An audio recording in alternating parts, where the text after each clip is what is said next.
Looking at this little girl's face, she didn't get to have the life that she should have had. Her small broken body was found beneath some trash. Almost 30 years later, her murder remains unsolved. He was, I don't know, he was just a ray of sunshine all the time. He had these little eyes that when he'd smile, they just looked like life. He was fighting an addiction his family hoped he'd beat. He was murdered before he got that chance. A woman vanishes into the night.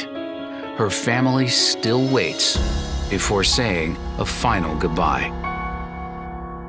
You know, all of a sudden there's a chance we're going to get that call, and this is one reason I'm having so hard time putting that cross up in the grave.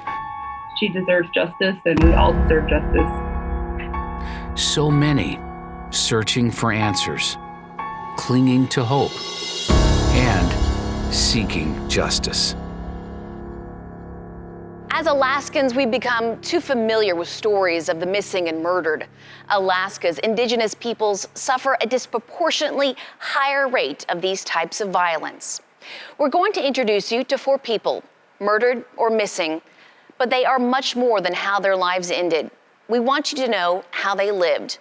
None of these cases have been solved, and whether their families are seeking justice or have found some version of their own peace, they all want answers. In the spring of 1991, someone killed 12-year-old Shauna Yvonne. Her beaten body, found weeks after she disappeared.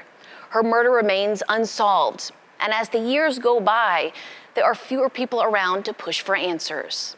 Here's Daniela Rivera with Beautiful Soul. Shauna Yvonne's case went cold quickly. There wasn't much to go on. What was a crime scene 29 years ago is a parking lot today. Shauna's immediate family members have all passed away, but her friends remember her smile, how it could light up a room, and they want her killer brought to justice. When 12-year-old Shauna Yvonne disappeared in April of 1991, she was considered a runaway. After she came home, changed clothes, left with a friend, I didn't see her again. Shauna's mother, Rose Yvonne, reported her missing. 6 weeks later, she learned Shauna had been murdered. I just don't know why this is happening and why it would happen to my daughter. Whoever killed Shauna tried to hide her body. She was found in the back doorway of an abandoned building near 6th Avenue and C Street. Her decomposing remains found lying under trash, a street sign, and a wooden pallet piled on top of her. Her cause of death, blunt force trauma to the head. I never thought this would happen to my daughter, and if I had known, I would have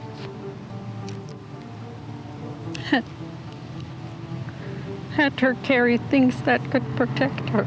Shauna left her village on Nunivak Island in the middle of the Bering Sea and moved to Anchorage to finish school. We were both in 7th grade at Clark Junior High School. She and Lena Austin became fast friends. She just came in the room and she had like this biggest smile on her face like she always did. And we just became friends right then and there. Shauna was known to her friends and family as Twinkie. I don't know why she ended up with Twinkie. It's probably because she ate so many of them. But adjusting to life in a big city takes time, and Shauna's life would soon be cut short. Shauna succumbed to culture shock in the city, according to Anchorage Daily News Archives. The paper reported on her funeral service in Anchorage before she was taken to Bethel for burial. Shauna's cousin sang Jesus Loves Me. The pastor lamented what might have been. She wanted to travel, he said. She wanted to experience life. Exactly 1 year after her body was found, APD investigators said they'd reached a dead end in the case. After Shauna went missing, her mother walked the streets, putting up handwritten signs announcing her daughter as a missing person. But by 2002, more than a decade later, police had lost contact with Shauna's family. The crime scene, now an empty field. But APD homicide detective Glenn Klinkart had continued to work Shauna's case. My examination so far of the case indicates that there were a lot of suspects. In fact, that may have been one of the problems, is that everybody had a theory about what happened to poor Shauna. Still, he had high hopes of finding her killer using new technology. DNA, as well as new fingerprinting techniques. So we're going to be looking at that, especially trace evidence, those items that were left there that the killer may have left. But time marched on, and whatever evidence existed did not resolve the case. Detective Klinkart left APD, and Shauna's murder remains unsolved. It's impossible to know what Shauna's life could have become had she not been robbed of the chance to grow up. She was an innocent kid who had a golden heart, and she trusted anybody. Her mother, Rose, hoped for answers that didn't come in her lifetime. There's just a handful of us friends that knew her. And just a few left to fight for justice for Shauna. I feel like it's been forgotten. Why do you feel like it's been forgotten? Because it happened so long ago, and I hate to say this, but because she's Native. More than a name, a face, and now a case number. She was a beautiful soul. She was precious. He pulled out his little coin. He's like, it's my 6-month coin. He was so proud of it, just beaming, so proud of himself. Brandon Erlmeyer was struggling, faced with an addiction he'd overcome once, but then fell back into its grasp. His family believes he would have recovered if he'd only had more time.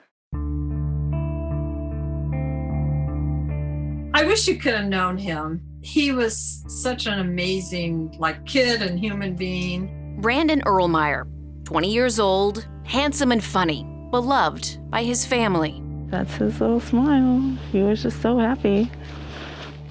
That's him as a baby in my lap. It's one of my favorites. Obviously, the picture's a little worn. Becoming an adult can be difficult for anyone, but especially hard when you have a heroin addiction. It was really hard when he relapsed. Brandon had overcome addiction before, and his family was confident he'd beat it again. I was so sure with everything in my entire soul that he would get better. But then came a cold, icy night, one no loving family could forget. December 2nd, 2017. I guess I used to worry more about him ODing. I never thought he would get murdered. Never. My name's Nancy Furlow, and my Tlingit name is Satquan. His name is Brandon Christopher Erlmeyer. His Tlingit name was Yeh Yugu, and he was murdered on East 6th Avenue in Anchorage. Brandon's teenage years were like many Alaskans. Happy, athletic, drawn to the mountains and beauty around him, most comfortable outside in the wilds of the last frontier. He loved the outdoors. I mean, from the day we brought him home from the hospital, he was sliding down mountains and climbing through rivers and climbing trees and doing all kinds of stuff all the time. He was raised by his grandmother, Nancy, and close to his cousins, as well as his uncle and aunt. He was just really caring all the time. He used to have a really boogery nose when he was little, all the time, so I always called him my booger. And I called him, he was my booger till the day. He's still my booger. By any measure, Brandon had a bright future. But then he tried heroin, and he was instantly hooked. He struggled with it for years. But even when struggling, he would text with his close-knit family, checking in, making sure they knew he was safe. He was just a ray of sunshine all the time. He had these little eyes that when he'd smile, they just looked like life. The night in question, the night of December 2nd, began with a knock on the door. Brandon's family says a friend asked Brandon for help, and the two left the home together. That was the last time anyone in the family saw Brandon alive. So This is where he was killed. we believe that he was killed. Even if they have no confirmation on the details. No definitive word from the police. But our best guess, it was around here. It's up there. I can't remember where they dug it out. I think it was like this area right here. Yeah. Where he was shot. Nearly 3 years have passed, and Anchorage police have not publicly released specifics in the case, citing an ongoing investigation. But on that cold December night, officers showed up at Brandon's grandmother's home asking to talk. There were 2 police officers outside, and they insisted on coming in. They told me that he had been severely beaten, strangled, and then shot and did not survive.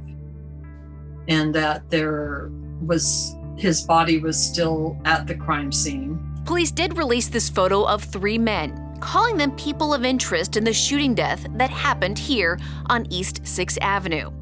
At the time this picture was taken, all 3 are believed to be in their late teenage years or early 20s.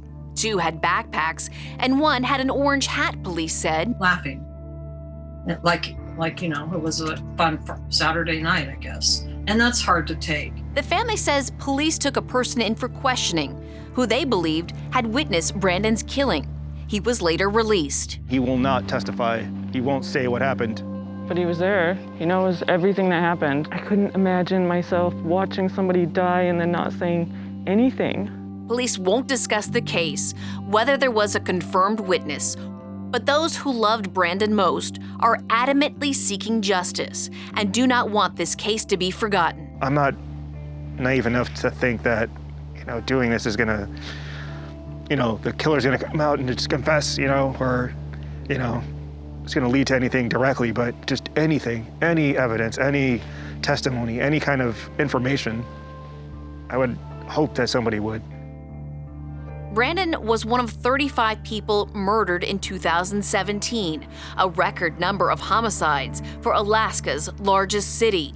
Brandon's name was also added to another growing list of Alaska Native men who have died violently in the 49th state. Just wanted to have something to remember him by. The family now spends precious time with Brandon here. We just come and talk to him. Always leaving fresh flowers, no matter the time of year. We come every Sunday with every single flowers. Sunday without fail. Mm-hmm. There are cards and pictures across. He was pretty amazing.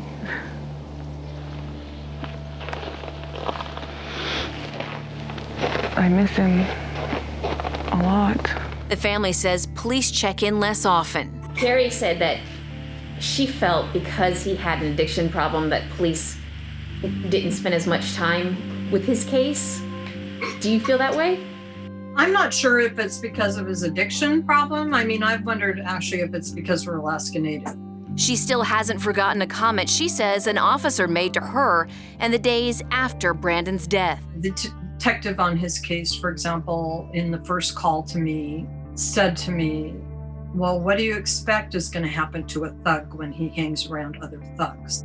So many people make mistakes and so many people fall to drugs. That doesn't mean they're worth less than anybody else. Like, good gracious, if we were all judged on our mistakes, so many of us make mistakes.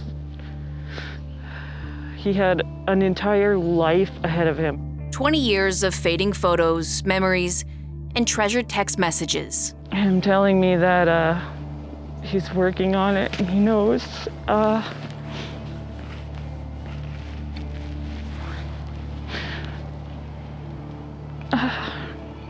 He's talked about how he knew because I was like, I love you tons. He said, I know you love me, and I'm trying. I just don't want you to worry.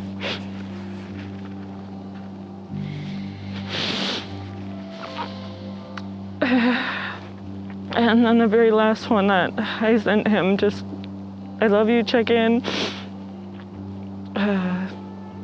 He never saw before he died. So it just sits there, unread. Forever. If you have information on any of the cases that we talked about, please call Anchorage Police at 311 or call Crime Stoppers at 907-561-STOP to remain anonymous. We want to thank the families and the friends who shared their stories and hope they find some measure of peace. They say justice delayed is justice denied, and for many who are seeking justice, they're still waiting.